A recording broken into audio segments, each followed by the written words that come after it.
Anies paling banyak nerbitin izin pembangunan rumah ibadah di Jakarta. Beneran?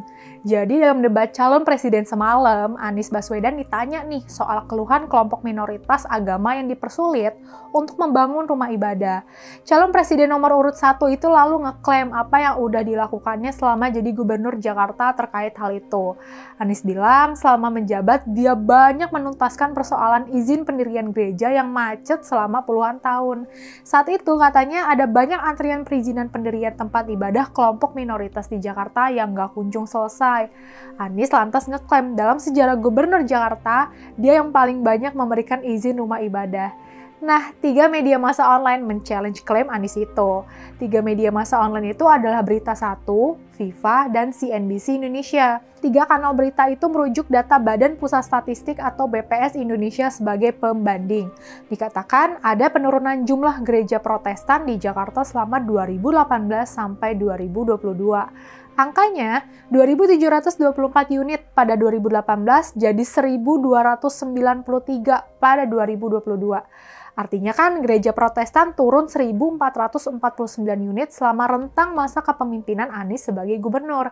Gereja Katolik, Pura, Vihara, dan Kelenteng memang mengalami peningkatan, tapi nggak signifikan.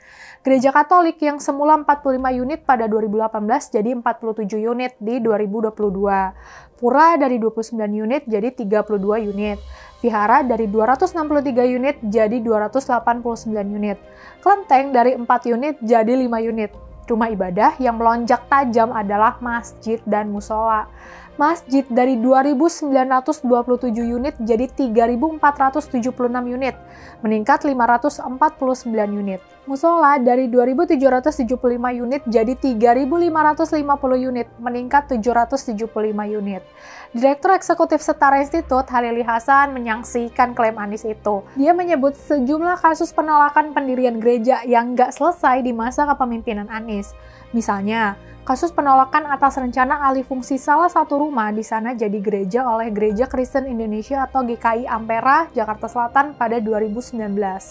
Juga kasus gereja Batak Karo Protestan atau GBKP Pasar Minggu yang sampai sekarang nggak kunjung berdiri. Jadi jelas, apa yang disampaikan Anies dalam forum debat capres itu cuma klaim yang nggak didukung data yang solid. Itu nampaknya dilakukan Anies buat mengubur image-nya selama ini yang dianggap sebagai bapak politik identitas. Semoga kita nggak terkecoh ya, memilih calon presiden yang pintar mengolah kata tapi jeblok dalam soal rekam jejak. Yuk, jadi pemilih yang cerdas.